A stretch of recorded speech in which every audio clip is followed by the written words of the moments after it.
I'm so excited to see what you all have achieved in the last few years.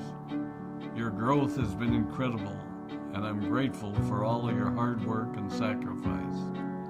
A lot of that growth has been brought about by new people coming into the business to take advantage of our generous marketing plan and effective product line.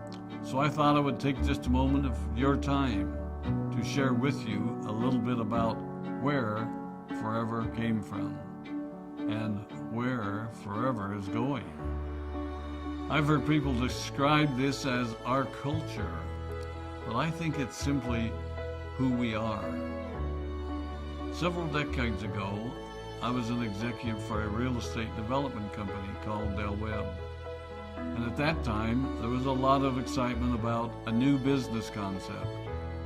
And like many of my colleagues and friends, I went along to a business opportunity meeting and listened to a presentation about multi-level marketing. I immediately fell in love with the concept that people would be motivated to help each other and be able to make a living doing so. It's a beautiful thing when you think about it. Although I was enjoying my career, I didn't think that I was contributing as much as I wanted, or as much as I could, to improve the well-being of the people around me. Inspired by the concept of people helping one another, I set out to write a marketing plan that is almost identical to the one that we use today. As I developed it, I had two goals. One was to pay the highest bonuses possible and still be able to run a company effectively. Two, to build a plan that would motivate and encourage people to keep working. I wanted a plan to reward those that remain active and engaged. I love the concept of a royalty income. However, I believe that it's good for our souls to work hard. People who work hard are happier. Of course, if you work hard, you should play hard. And that was one of my motivational factors in starting Forever Resorts. It was to give people the opportunity to spend time with their loved ones and experience the wonder of nature. Next time we're together, maybe I can tell you more about my passion for our resorts, our rare animals, and spectacular natural resources. So, with the marketing plan prepared, I needed to find a product. And we searched around and looked at different opportunities. I was passionate about finding something that was effective, consumable, and that we knew would not be a fad. During my search, I met a group of doctors who had developed a method of stabilizing aloe vera. They convinced me of its efficacy, and we began testing the product, and were amazed by the results. We were in business. We had a fair and balanced marketing plan, a consumable, effective product, and the third ingredient, an absolute conviction that we could make a difference in the lives of the people around us.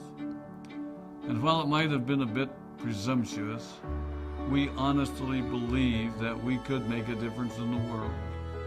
We put in generous return policies, customer service incentives, and began to build this business based on the principle of being nice to one another and helping others.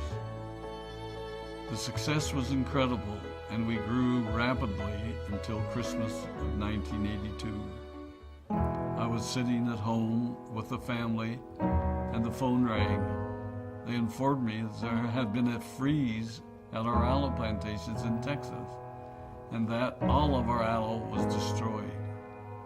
I immediately went to the airport and flew to South Texas to see what we could do. I hoped and prayed that when I arrived, what I saw would be better than the news I'd received. But that wasn't to be the case. We had no aloe, and the business immediately began to suffer. There were some FBOs that left, but more importantly, there were those that stayed. It was a tough time for us. We put everything on the line to stay in business, and there were many sleepless nights. But we were convinced that what we were doing was right. We decided that this would never happen to us again. We flew out to the Dominican Republic and purchased as much land as we could and began planting aloe in one of the safest weather zones in the world. In addition to the acres of plantations in the Dominican Republic, we now have plantations in Mexico and South Texas. It was a tough lesson to learn. But during the tough times, we became stronger and we grew the most. We grow roots that strengthen us and help us to overcome the challenges and obstacles that life throws at us. I have learned that solid principles and core beliefs do not have a sell-by date. It is never old-fashioned or out of style to be nice to each other, to honor your commitments, and to treat people how you would wish to be treated. I recognize that many of you might not have heard about our beginnings, as you are new in the company. I am thrilled that you're part of our Forever family, but I ask you to be mindful of the foundation upon which this company has been built. Forever was built on the principles of paying the highest bonuses possible, providing the most effective and highest quality of product, and empowering people to serve one another. There are no shortcuts to success in our business. Of course, the speed at which we reach certain levels may vary, but the fundamental principles remain unchanged and will remain unchanged as we continue our journey over the next 4 decades and longer. There will be times when a pathway will open up to you that will tempt you to take a shortcut, to buy a little more product than you may need, to make a purchase in someone else's name, or other ways in which we are tempted to give up what we want most for what we want now. Never forget that you're a part of something special, a business that has been built upon taking the road less traveled. It may not be as fast and as shiny as you might want it to be, but take it from me, the road less traveled is more rich, more wonderful, more fulfilling, and more lasting than you can ever imagine. We love you, we appreciate you, we are proud of you. My name is Rex Mon, and I am